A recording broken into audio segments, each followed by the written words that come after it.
த Marvel's அந்த மூவியோட எண்டில் நம்ம மிஸ் மார்வல்ஸ் அவள் அவங்களுக்கான ஒரு டீமை, அதாவது யங் அவெஞ்சர்ஸ் டீமை சேர்க்குற மாதிரி காட்டியிருப்பாங்க. அவங்க போய் கேட் பிஷப்பை சேர்த்துட்டு நம்ம ஆண்ட்மேனுக்கு ஒரு பொண்ணு இருக்கா அவளையும் பார்ப்போம் அப்படிங்கிற மாதிரி சொல்லியிருப்பாங்க.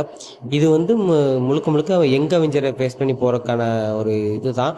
ஸோ அடுத்து யங் அவெஞ்சர்ஸ் கூடிய சீக்கிரத்தில் வந்துடும் அப்படிங்கிற மாதிரி சொல்லியிருந்தாங்க. பட்டு அடுத்து அவெஞ்சர் 5 தான் வரப்போகுது, எப்படி யங் அவெஞ்சர் வரும் அப்படிங்கிற மாதிரி எல்லாருமே யோசிச்சுக்கிட்டு இருந்தாங்க. பட் இப்போதைக்கு ஒரு இன்ஃபர்மேஷன் இருக்குது. அந்த இன்ஃபர்மேஷன் என்னென்னா, நெக்ஸ்ட் இயர் அதாவது 2025 யங் அவெஞ்சர் மூவிக்கான ஒர்க்கு ஸ்டார்ட் ஆயிரும் அப்படிங்கிற மாதிரி சொல்லியிருக்காங்க. கூடிய சீக்கிரத்தில் இதுக்கான அஃபிஷியல் கன்ஃபர்மேஷனே வந்துடும் அப்படிங்கிற மாதிரி வேறு சொல்லியிருக்காங்க. இந்த யங் அவெஞ்சர் நம்ம அவெஞ்சர் மூவி, அது அவெஞ்சர் 5க்கு முன்னாடி வந்துடும் அப்படிங்கிற மாதிரி வேறு சொல்லியிருக்காங்க. இது எந்த இடத்துல அமைய போகுது அப்படிங்கிற மாதிரி தெரில. இது எந்த கதையை கொண்டு வர போகிறாங்கன்னு வேறு தெரில. இதுக்கான முழு லீடே நம்ம தண்டர் போல்ட்ஸ் மூவியில் வரும் அப்படின்னு வேறு சொல்லியிருக்காங்க. ஸோ தண்டர் போல்ட்ஸ் மூவி வந்தாலே இதை பற்றி கன்ஃபர்மேஷன் வந்துடும், யங் அவெஞ்சர் எந்த டைம் லைனில் வரும் அப்படிங்கிற மாதிரி. ஸோ இதை பற்றி உங்கள் தாட்ஸ் என்னங்கிறத கீழே